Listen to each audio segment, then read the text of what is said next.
बिस्मिल्लाहिर्रहमानिर्रहीम। अस्सलाम वालेकुम नाज़रीन, आप यूट्यूब चैनल देख रहे हैं। मैं इमरान खान हूँ। सबसे पहले तो मैं आपको आज़ाद कश्मीर से बहुत अहम डेवलपमेंट देने वाला हूँ। ये अब तक की ब्रेकिंग न्यूज़ है और जो चीज़ें अब तक तय पाई हैं वो मैं आपके सामने रखूँगा। मुज़ाकरात पाकिस्तान की मिलिट्री एस्टेब्लिशमेंट के नुमाइंदगान और जॉइंट अवामी एक्शन कमेटी के बीच में हुए हैं। देखिए, जब इमरान खान साहब कहते हैं कि मुज़ाकरात मैंने मिलिट्री एस्टेब्लिशमेंट के साथ करने हैं तो बहुत लोग तनकीद करते हैं। देखिए, जिनके पास इख्तियार है, जिनके पास ताकत है, उन्हीं को पीछे हटाना पड़ेगा ना। उन्हीं को कहना पड़ेगा कि हमें हमारे हकूक़ वापस दिए जाए। सियासतदानों के पास तो इख्तियारात है ही नहीं, ना उनके पास हकूक़ हैं, ना उन्होंने कब्ज़ा किया हुआ है। तो जिसने कब्ज़ा किया हुआ है आप उसी के साथ मुज़ाकरात करेंगे। ऐसा तो नहीं हो सकता कि जिन लोगों पे कब्ज़ा हुआ है वो आपस में मुज़ाकरात करते रहें और उन्हें लगे कि कब्ज़ा छूट जाएगा। तो जिन्होंने कब्ज़ा किया मुज़ामत भी उनके खिलाफ होती है और फिर बाद में बातचीत करके उन्हीं को पीछे हटाया जाता है। बहरहाल, ये जो आसिम मुनीर साहब के नुमाइंदगान या मिलिट्री एस्टेब्लिशमेंट के नुमाइंदगान हैं, उनके बीच में मुज़ाकरात हुए हैं और बहुत सारी चीज़ों पे इत्तफाक राय हो गया है।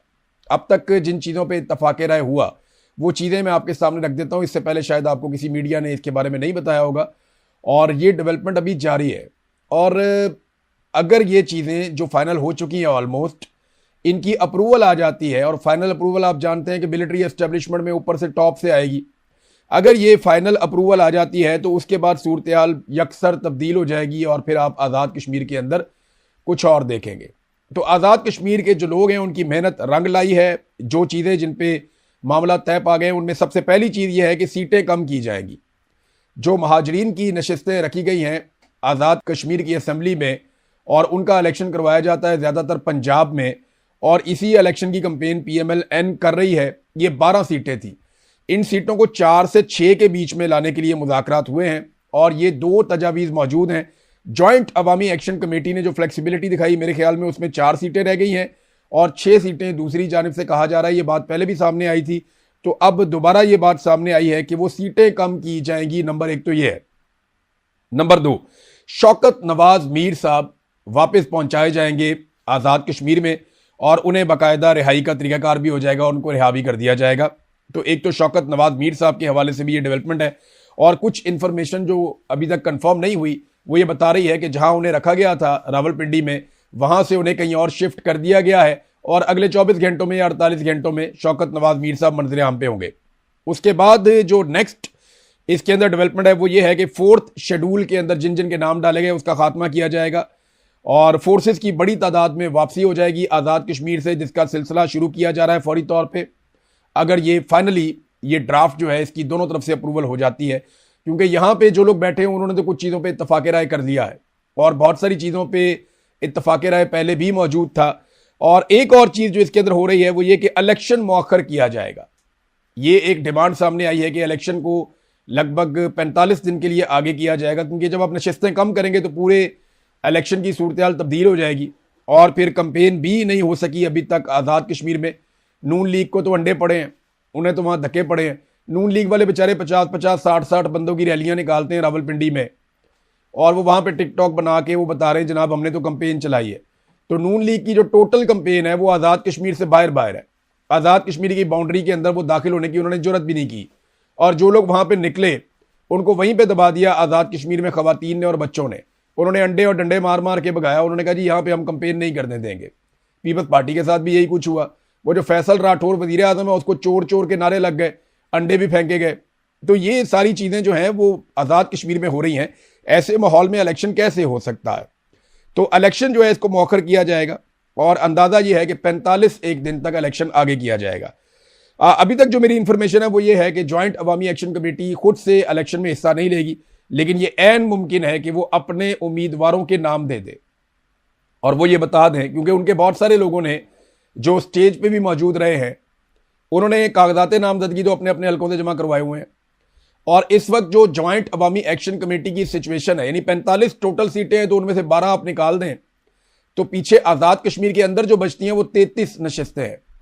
और उनमें अभी मैं कुछ वहां जो जर्नलिस्ट हैं, लोकल जो लोग हैं वहां उनसे बातचीत करता हूं, वो कहते हैं 33 में कहीं पे भी PMLN या पीपल्स पार्टी या मुस्लिम कॉन्फ्रेंस वो फेवरेट नहीं है। वो अगर बहुत भी जोर लगाए, एस्टेब्लिशमेंट उनका हाथ पल्ला डलवा भी दे तो वो बहुत कोशिश करके सारे मिलकर 10 सीटें जीत जाए तो बहुत बड़ी बात है। यानी इसमें 20 से ज्यादा सीटें जीतना जॉइंट अवामी एक्शन कमेटी के उम्मीदवारों के लिए बहुत आसान रहेगा अगर वो अपने मुतालबात मनवा लेते हैं तो, और इलेक्शन मौखिर हो जाता है तो।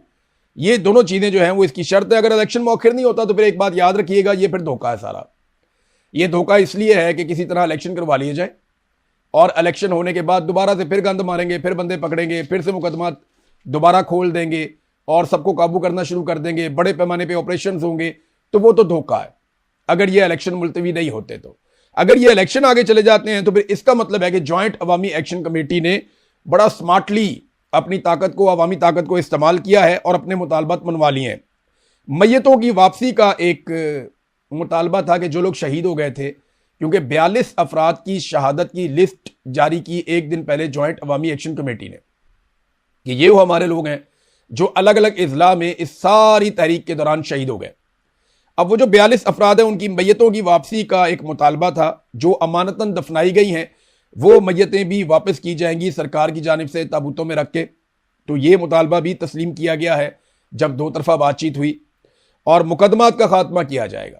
ये जितनी जाली मुकदमात बनाए गए हैं दहशत गर्दी के और अलग अलग किस्म के शरपसंदी के, तो ये मुकदमात का खात्मा भी हो जाएगा और ये जो कलदम तंजीम बना दी गई है ये मामला भी खत्म हो जाएगा और साफ और शफाफ इलेक्शन होंगे, इसका एक मुतालबा किया गया है। पाकिस्तान में ये तो एक ऐसा ख्वाब है जो कभी भी पूरा नहीं होता, लेकिन आज़ाद कश्मीर के लोग अगर साफ और शफाफ इलेक्शन करवा लें और वो नतीजा ले लें जो लोगों ने वोट डाला है, तो फिर आज़ाद कश्मीर की किस्मत बदल जाएगी। कोई मिलिट्री एस्टेब्लिशमेंट या कोई बड़े से बड़ा डिक्टेटर या वहां बैठा हुआ कोई भी सरकारी मुलाजिम अवाम की किस्मत के साथ नहीं खेल पाएगा। कारोबारी जिंदगी बहाल हो जाएगा और फूड सप्लाई चेन भी बहाल हो जाएगी। इन चीजों के ऊपर नाज़रीन इत्तफाक राय पैदा हो गया और इक्का दुक्का चीजें जिन पे डिस्कशन अभी जारी है, अगले चंद घंटों में कोई डेवलपमेंट आ सकती है और एक आधे दिन के अंदर इसकी अप्रूवल आने के बाद आपको चीजें होती हुई भी दिखाई देंगी। जो सरकार है उसकी कोशिश ये थी कि 27 तारीख को ही इलेक्शन करवाया जाए और इसी डेट पे इलेक्शन हो जाए, लेकिन इलेक्शन का माहौल बना ही नहीं। ना इलेक्शन के लिए हालात साजगार है और ना ही ज्वाइंट अवामी एक्शन कमेटी के लोग ये मान रहे थे। अब अगर इलेक्शन आगे जाएगा तो पाकिस्तान तहरीक इंसाफ भी इलेक्शन लड़ेगी, वो बहुत मकबूल है।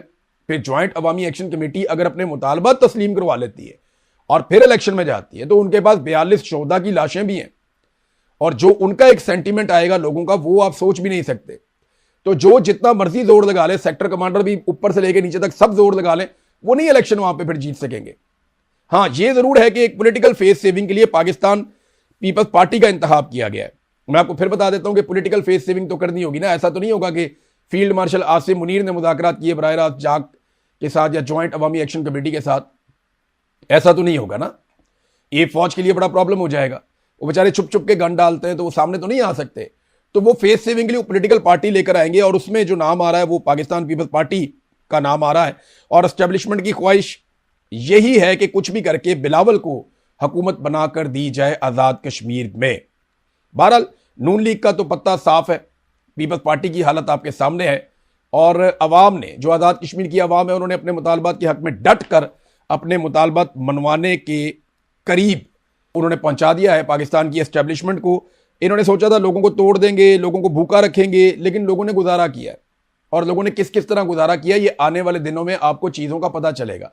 जब गंदुम नहीं थी, जब खुराक की फरामी बंद थी, जब सप्लाई चेन बंद कर दी गई थी, जब कारोबारी जिंदगी मुअत्तल कर दिया गया था, तो लोग कैसे गुजारा करते रहे, किस तरीके से लोगों ने कुर्बानी दी, कैसे वो एक दूसरे का सहारा बने, इसके लिए बहुत सारी स्टोरीज आपको फ्यूचर में पता चलेंगी। अभी तो मकामी मीडिया को मना किया गया ना कि आपने बात ही कोई नहीं करनी, आप बात कर ही नहीं सकते, लेकिन मुस्तकबिल में आपको बहुत सारी ऐसी चीजें पता चलेंगी जिससे पाकिस्तानी सीख सकते हैं कि अगर पाकिस्तान में भी मिलिट्री एस्टेब्लिशमेंट के कंट्रोल से बाहर निकलना है तो उसका रास्ता क्या है। इस पर हम बाद में बात करेंगे। अब आ जाए जरा फजलुर रहमान साहब वाले एपिसोड पे। फजलुर रहमान साहब की पॉलिटिकल पार्टी को ऐसा लग रहा है वो शोर ज्यादा बचा रहे हैं, उनके साथ तो हुआ ही कुछ नहीं। अभी वो एक कन्वेंशन था इनका वुकला का, सुबह वहां पुलिस चलेगी, रोला डाल दिया, जनाब पुलिस आ गई, ये हो गया, वो हो गया, सारे सोशल मीडिया पे इन्होंने रोला। क्या हुआ यार, पुलिस आ गई, बहुत नॉर्मल बात है। फजलुर रहमान साहब की पार्टी का एक बंदा है, उसको एक टॉक शो में बुलाया गया था, बाद में कहा गया जी सॉरी आपको नहीं हम ले सकते। उसने रोला डाल दिया, उन्होंने कहा जनाब ये हो गया। कुछ भी नहीं हुआ भाई। जिन चीजों की आपने आदत डाल दी है ना पाकिस्तानियों का हाजमा बड़ा तेज हो गया है। अब जब तक आपको चौकों में लटा के लित्तर नहीं ना पड़ेंगे तो पाकिस्तानियों को लगेगा ही नहीं कि कोई आप इनकलाबी बन रहे हैं।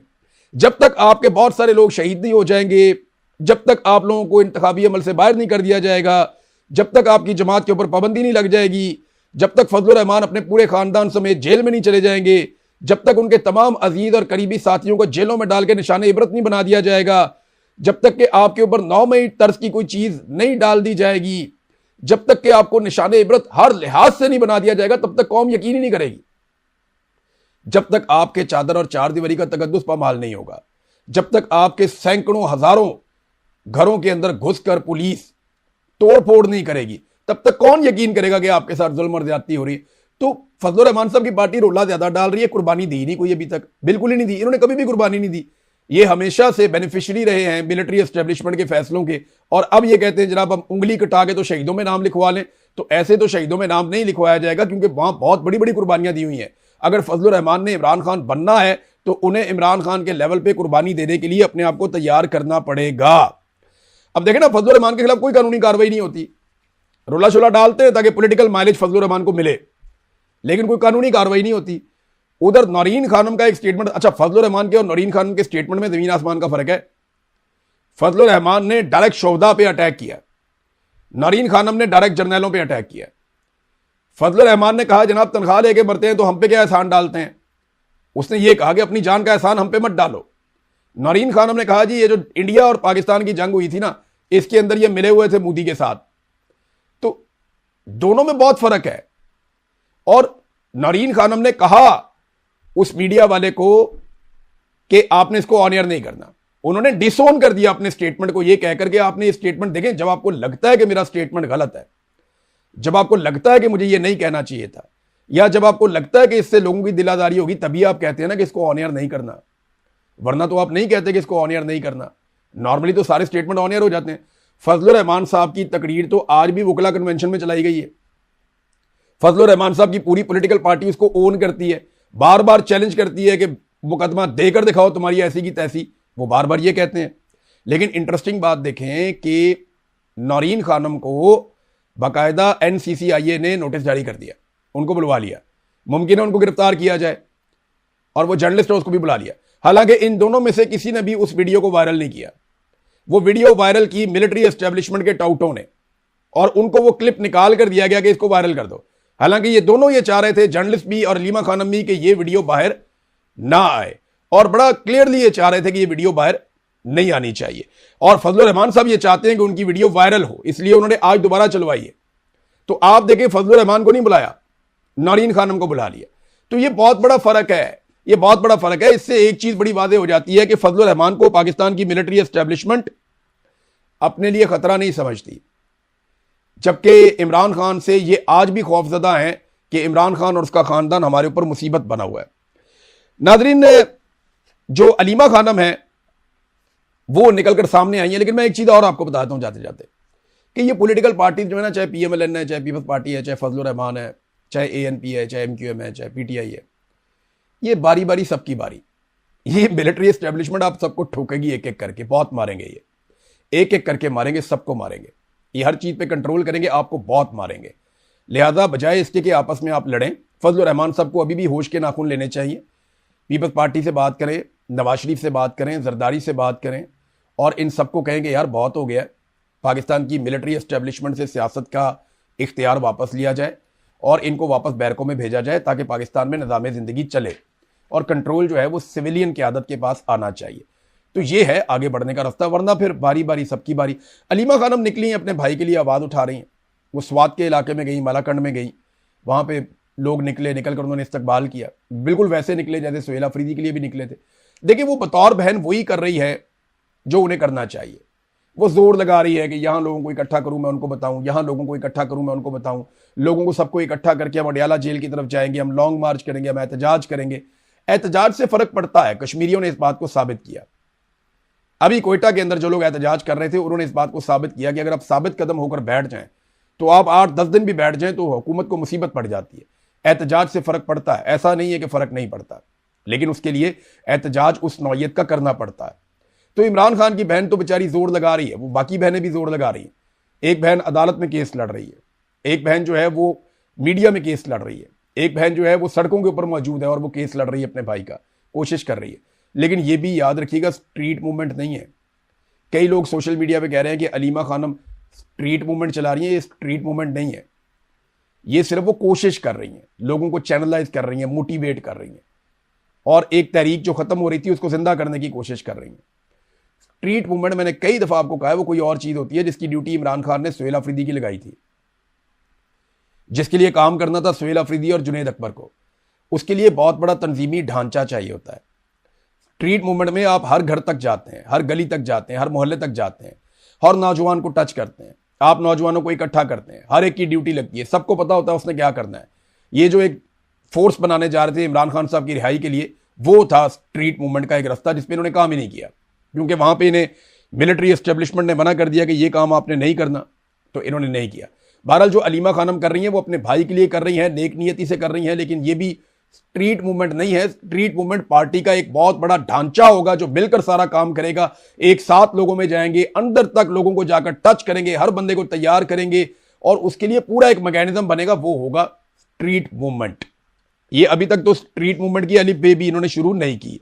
नाजरीन, मुराद सईद को अलीमा खानम ने कहा कि उनके बाहर आने का वक्त हो गया। इमरान खान ने मुराद सईद को कहा था कि आपने बाहर नहीं आना। चले, मुराद सईद अगर बाहर आ भी जाते हैं तो उनके पास कोई इख्तियार, कोई ओहदा नहीं है, और वो बाहर आकर एहतजाज कर सकते हैं, तो वो 1, 2, 4 रैलियां कर लेंगे। मुराद सईद को गिरफ्तार करने के लिए तो फौज के पूरे दस्ते रवाना किए जाएंगे। मुराद सईद की गिरफ्तारी से कोई नहीं रोक सकेगा, और हर हाल में मुराद सईद को देखें, सनम जावेद को गिरफ्तार करने के लिए पेशावर में एजेंसियां मुतहर्रक हो गई और दिन दिहाड़े उठाकर ले गई, तो मुराद सईद को छोड़ेंगे, सवाल ही पैदा नहीं होता। मुराद सईद को उठाएंगे, ले जाके काल कोठरी में बंद कर देंगे फारग, और फिर उसको इमरान खान के खिलाफ इस्तेमाल करने की कोशिश भी करेंगे।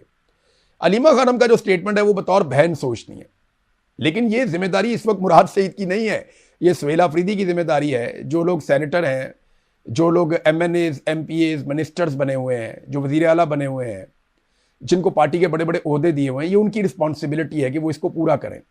मुराद सईद बाहर आएगा, मुझे पता है वो लोगों को इकट्ठा करेगा, बहुत बड़ी तादाद में इकट्ठा करने की कैपेसिटी है, लेकिन जहां पे वो थोड़ा सा वुल्नरेबल होगा उसको उठा के ले जाएंगी एजेंसियां, और फिर उसके साथ वो करेंगे कि जो आप सारे देखेंगे तमाशा बाद में।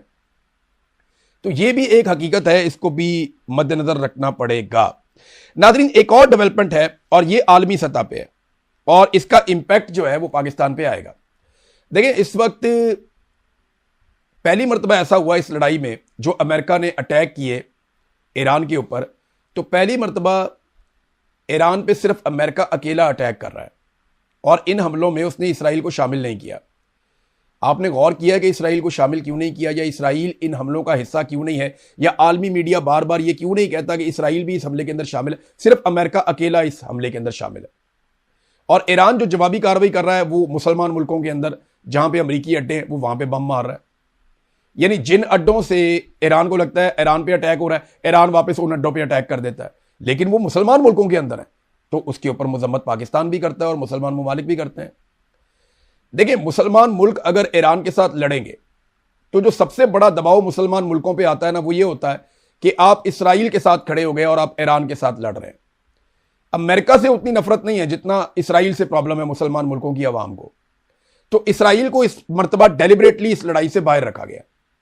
इसराइल खुद से ये हमले नहीं कर रहा, उसने इस लड़ाई से अपने आप को बाहर रखा हुआ है, और अमेरिका अकेला अटैक्स कर रहा है, और ईरान वापस जवाब दे रहा है अरब ममालिक में। अरब ममालिक के साथ पाकिस्तान के दिफाई मुआहदे हैं, और ऐसा लगता है कि अगर ये लड़ाई और बढ़ जाती है तो सऊदी अरब, कतर और दीगर ममालिक की जानिब से पाकिस्तान से मुतालबा किया जाएगा कि आइए जनाब, जो आपका वादा है या मुआहदा है उसको पूरा कीजिए और फिर आप आके लड़ाई करें। अब पाकिस्तान में जो है वो अहले तशी बहुत बड़ी तादाद में है, नंबर 1। नंबर 2, पाकिस्तान में ईरान की हमायत भी बहुत बड़ी तादाद में है, तो पाकिस्तान की मिलिट्री एस्टेब्लिशमेंट पे एक दबाव आएगा। लेकिन क्योंकि इस मरतबा ईरान की लड़ाई इसराइल के साथ नहीं है, अमेरिका के साथ है, जैसा कि माजी में आपको याद है कि अफगानिस्तान की लड़ाई अमेरिका के साथ थी, तो पाकिस्तान अमेरिका के साथ खड़ा हो गया था, और अफगानिस्तान को मारने में अमेरिका की हमने मदद की थी, बाकी दुनिया की हमने मदद की थी, तो कोई रोला नहीं पड़ा।